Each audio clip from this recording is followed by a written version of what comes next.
You think you know someone, until a camera catches what they do when they believe no one important is watching. Evelyn Grace Tompkins had spent 41 years being the kind of woman other people leaned on. Not because she had asked for the role, not because she had applied for it or trained for it, or been given a choice in the matter. It had simply accumulated around her the way certain responsibilities accumulate around certain people, quietly, incrementally, without ceremony. Until one day you look up and realize that everyone in your life has your number saved under a different version of the same word. Dependable. Steady. The one who shows up. She was 64 years old. She lived in Decatur, Georgia, in a house she had owned for 22 years, a 3-bedroom on Clarendon Avenue with a porch she had painted herself twice, and a garden in the back where she grew tomatoes every summer and collard greens every fall, and where she went sometimes in the early morning, before anyone else was awake, just to stand in it. Not to work. Just to stand. She would tell you she was checking on things. What she was actually doing was finding the one place in her life where nothing needed her to do anything. Where she could simply be a person standing in a garden. She had worked for 33 years as an office administrator at a mid-size insurance firm on Peachtree Street. She knew where everything was. She knew the filing system that predated the digital conversion, and the one that came after, and the hybrid nobody had properly documented that existed in between. She knew which vendors to call when the copier broke on a Friday afternoon, and which ones not to call. She knew the birthday of every person in the office, and the names of their children, and, in several cases, the names of their children's children.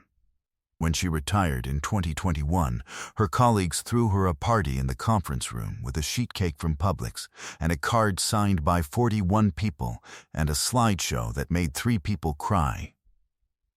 Her manager said she was irreplaceable. He meant it. They had not, in 2 years since, fully replaced her. She lived alone now. Her husband Gerald had passed in 2017, cardiac arrest a Thursday morning. He had been making coffee. She had been in the next room. She had heard the cup hit the floor. She did not talk about this often. When she did, she talked about the coffee cup, not Gerald, because the coffee cup was the thing she could say out loud. Her daughter Monique lived 20 minutes away and came on Sundays. Her son Terrence lived in Phoenix and called on Saturdays, reliably, every Saturday, which was the thing she appreciated most about Terrence. Not what he said on the calls, though she appreciated that too, but the reliability of it. The Saturday call was a thing she could count on. She did not have enough of those since Gerald.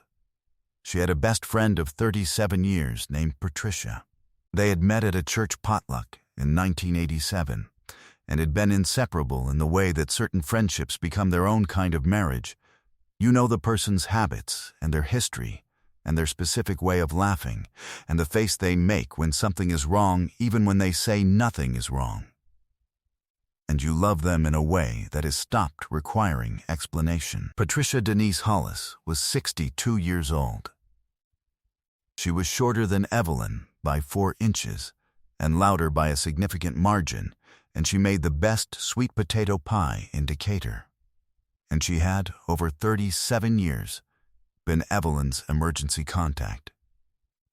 Her travel companion on 2 cruises and 1 disastrous trip to Washington, D.C. in 2019, where they got on the wrong metro line twice, her confidante through Gerald's illness and death, and the person who showed up at Evelyn's door 3 days after the funeral with a pot of gumbo and her overnight bag, and stayed for 11 days without being asked.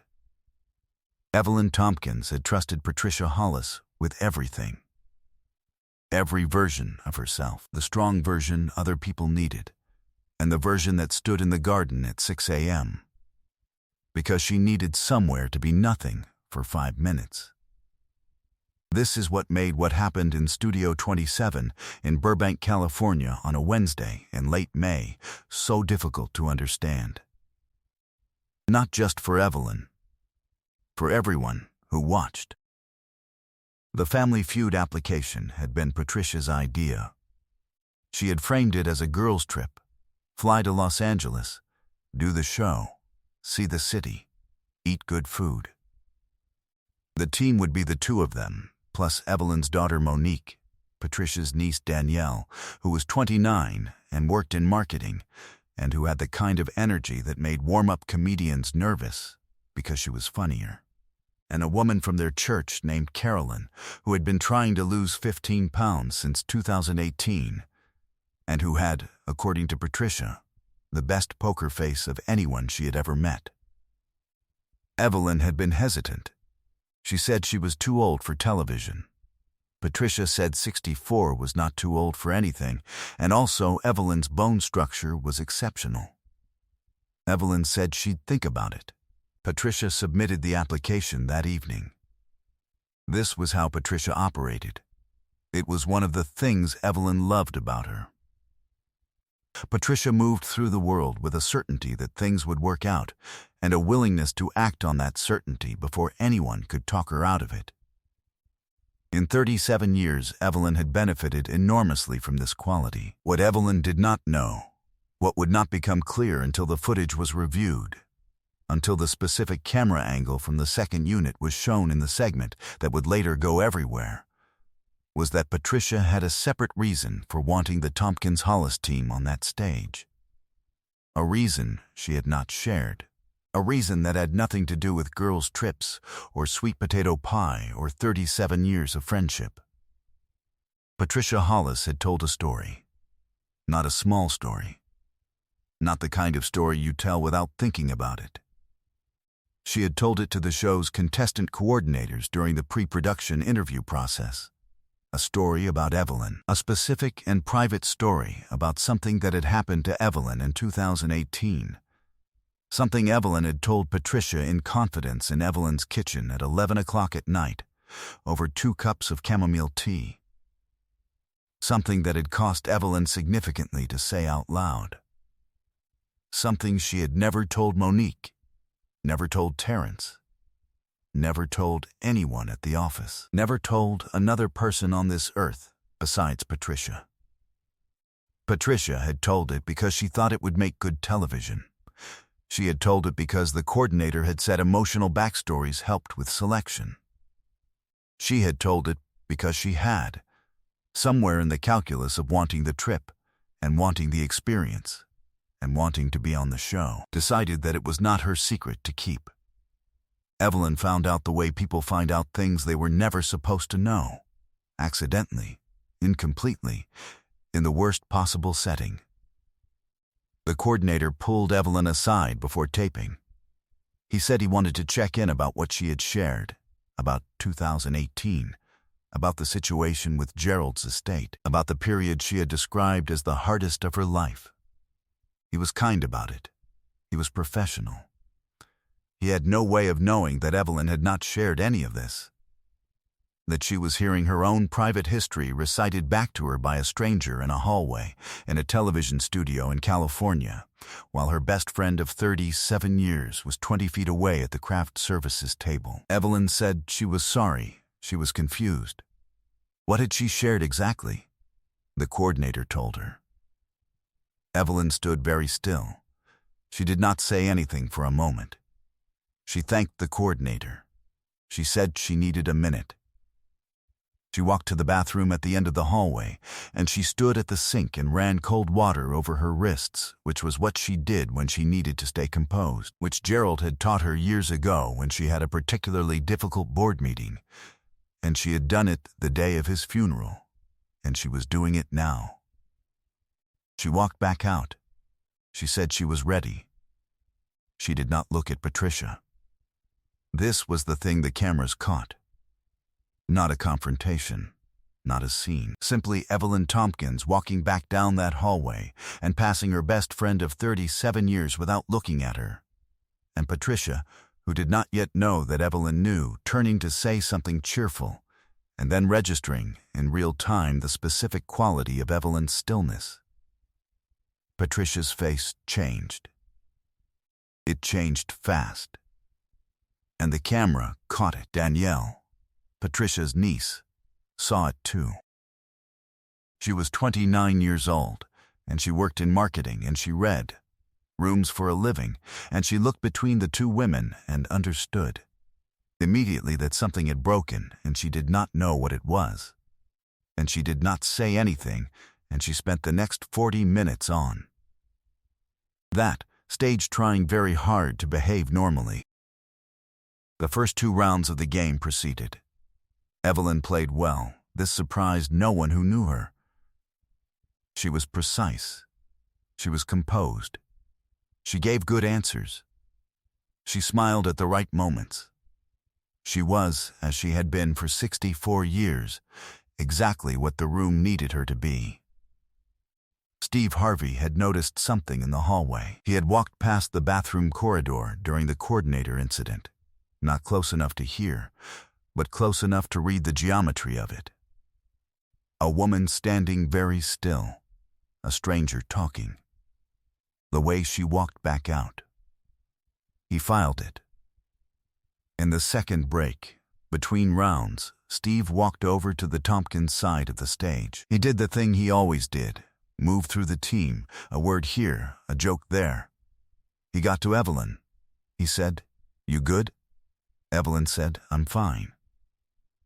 Steve Harvey looked at her for a moment. "You sure?" Evelyn said, "I'm always fine." Something in the way she said it, not bitter, not pointed, just simple, descriptive, like someone stating the color of a wall, made Steve Harvey stop. "How long have you been always fine?" he said. Evelyn looked at him. Her lips pressed together once. "A long time," she said. Steve Harvey nodded. He moved on. The break ended. Then came the moment. Round 3. Steve asked a question, worked the room, moved to the Tompkins podium. As part of the standard contestant interaction, the casual conversation he wove into gameplay, he turned to Patricia and said, "Now you and Evelyn go way back. Tell me something about your friend." Patricia smiled. She started talking, warmly, easily, the way she always talked. She said they had been friends for 37 years. She said Evelyn was the strongest woman she knew. She said Evelyn had been through things most people couldn't imagine and come through every single one of them. Steve Harvey said, "Like what?" Patricia paused. A small pause. And then she began to tell the story. The studio fell completely silent. Not because of what Patricia was saying, because of what was happening to Evelyn's face while Patricia said it. Evelyn Tompkins did not move. She stood at the podium in the purple dress she had bought for the occasion, in the earrings Monique had helped her pick, and she listened to her best friend of 37 years tell her private story on national television for the second time. The story from the kitchen, the chamomile tea, the 11 o'clock at night. And her face did the thing faces do when a person has decided not to feel anything until they are somewhere safe enough to feel it. Every muscle held. Her eyes were open and focused on a point slightly above the audience, and she did not blink for a long time. Monique, standing 2 positions to her left, turned to look at her mother. She had never heard this story. She was hearing it now. Her own face did something entirely different. It collapsed. Quietly, the way a building collapses when the structure beneath it gives way. Slowly, and then all at once. The studio fell completely silent. Steve Harvey had stopped speaking. He stood at the podium, and he looked at Evelyn, and he saw all of it. The held face, the focused point, the not blinking, and he understood what he was looking at. He had been doing this long enough. He knew the difference between composed and sealed. Evelyn Tompkins was not composed. She was sealed. She had been sealed for a long time, and something in this room had just gone very wrong, and he was the one with the microphone. He turned to Patricia. Did she ask you to share that? He said. The question was quiet. It did not have an edge. It was simply a question, asked in the specific way that makes it impossible to answer dishonestly. Patricia stopped. The studio fell completely silent. Did she know, Steve Harvey said, that you were going to tell that story today? Patricia's mouth opened. She looked at Evelyn. For the first time since the hallway, Evelyn looked back at her. It was not an angry look. It was not a wounded look. It was something worse. It was the look of a woman who was waiting to see what Patricia would say. Because even now, even here, some part of her was still hoping. Patricia said, I thought it would be okay. I thought, you thought, Steve Harvey said. He said it gently. He said it the way you say something to someone when what you are actually doing is letting the words sit in the room so everyone can look at them. She trusted you, Steve said. With something private. Something it cost her to say. And you decided, on your own, without asking her, that it was yours to tell. The studio fell completely silent. A camera operator pressed his hands flat against the side of his camera and did not move. Patricia's eyes filled. She said, Evelyn, hold on, Steve Harvey said. Not unkindly. Hold on. He walked to Evelyn. He stood in front of her, directly in front, the same way he positioned himself when something mattered, when he wanted the room to understand that this person was the center of everything right now. He said, I need to ask you something. Evelyn looked at him. Is there anything you want to say? He said, right now. In this room. Anything at all. Evelyn was quiet for a moment. Then she said, I want her to understand what she gave away. The studio fell completely silent. Steve Harvey nodded. He stepped back. He gave her the room. Evelyn turned to Patricia. She spoke slowly, the way she had spoken at Gerald's funeral, the way she spoke when something was too important to rush. She said, what I told you that night was not a story. It was not content. It was me. It was the hardest thing I had been through, and I gave it to you because I trusted you with the hard things. Because I always trusted you with the hard things. She stopped. Her voice was steady. It was a different kind of steady than before. Not sealed, not held. Real, you took it somewhere without me, she said, and I can't. She stopped again. I don't know yet what to do with that. Patricia was crying. She did not try to explain again. She simply stood there and let Evelyn's words land, which was, several people would note later, perhaps the best thing she could have done in that moment. She did not reach for Evelyn. She waited. She cried without performing it. Monique, who had never heard her mother's 2018 story, who had just heard it for the first time in a television studio in California surrounded by strangers, walked to her mother's side and stood there. She did not speak. She simply moved to where her mother was. Steve Harvey watched this. Then he turned to camera 2. I want to talk to everyone watching at home, he said, and his voice was quieter than it had been all day, the way a voice gets when it is carrying something real. There is something we do not talk about enough. It is not the big betrayals. It is not the dramatic ones. It is the quiet ones. When someone takes what you gave them in a private moment, what it cost you to say, what you said because you trusted them, and they make a decision about it without you. He paused. That is a loss. That is a real loss. And the person who loses is the one who trusted. He turned back to the stage.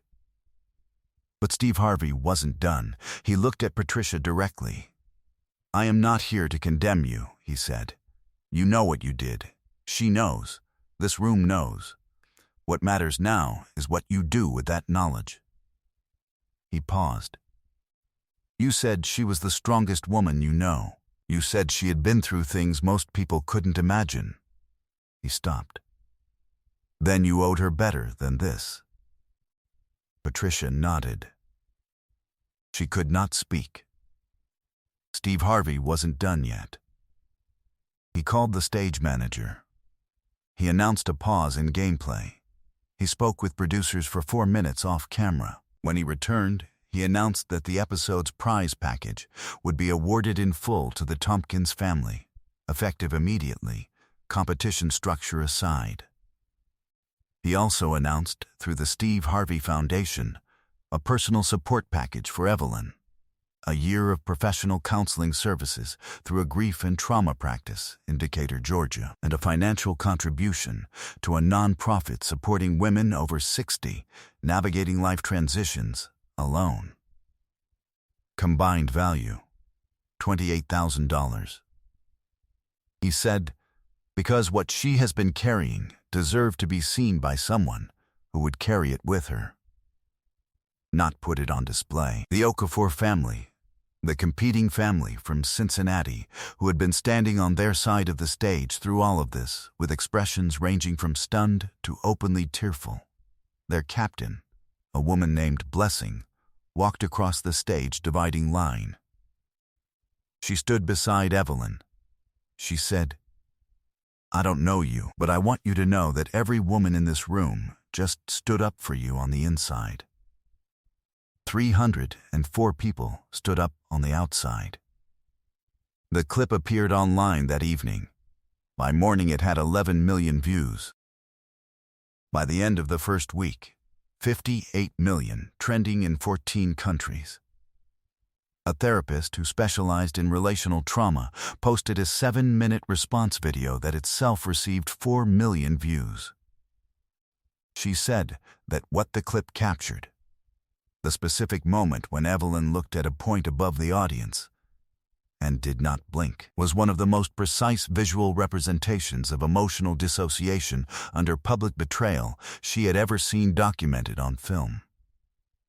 The comment with the highest engagement, 431,000 likes, was posted by a woman who wrote, She said it was not a story.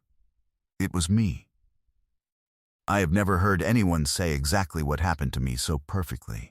3 months later, Evelyn Tompkins had completed her first 8 sessions with a counselor in Decatur, whose name the foundation had provided. She told Monique it was harder than she expected, and she was going to keep going. She told Terrence on a Saturday call. He was quiet for a moment, and then he said, Mom, I'm glad. She said, I know, baby. She had not spoken to Patricia in those 3 months. She had received 4 letters. She had read all of them. She had not yet responded to any of them. She had told her pastor that she was praying about it, not praying for an answer, just praying in the direction of it, keeping the door of the question open, which was where she was, and where she was willing to stay until she knew more. A year after the broadcast, Monique Tompkins started a monthly gathering at Evelyn's house. 6 women, rotating, different ages, different stories, same kitchen table. They brought food. They talked. What happened in that kitchen stayed in that kitchen. Evelyn made the coffee. She had started making it differently since Gerald, a little stronger, a little more carefully, paying attention to it in a way she hadn't before he was gone. Every woman who came to that table noticed it and said something about it. Evelyn said it was just coffee. It was not just coffee. Today, Evelyn still goes to the garden in the early morning, still before anyone is awake, still not to work, just to stand. She has started bringing her coffee with her. She stands among the tomatoes and the collard greens, and she holds the cup with both hands, and she looks at what she has grown, and she lets herself be a person standing in a garden with nothing to do but be there. Gerald taught her about cold water on the wrists. She taught herself about the garden. Some things you receive, and some things you find on your own, and knowing the difference is its own kind of wisdom. There is a particular kind of trust that takes decades to build. It is not the trust of first impressions or shared experiences or time alone. It is the trust that says, here is the thing I do not show anyone, and I am showing you. When that trust is broken, what is lost is not just the secret. What is lost is the version of yourself that was willing to be seen. 58 million people watched Evelyn Tompkins lose something in that studio. What they could not look away from was not the betrayal. It was what she did with it. The way she turned and spoke and said the true thing plainly and let the room witness it. The way she stayed. Some people, when they are broken open in public, go small. Evelyn Tompkins went still, and then, when she was ready, she went home and made plans to feel better. That is not a small thing. That is everything. If someone came to mind while you read this, someone who trusted you with something hard, reach out to them today. Not with explanation, just with presence. And if you have ever been Evelyn in this story, leave one word in the comments. This community will understand exactly what you mean.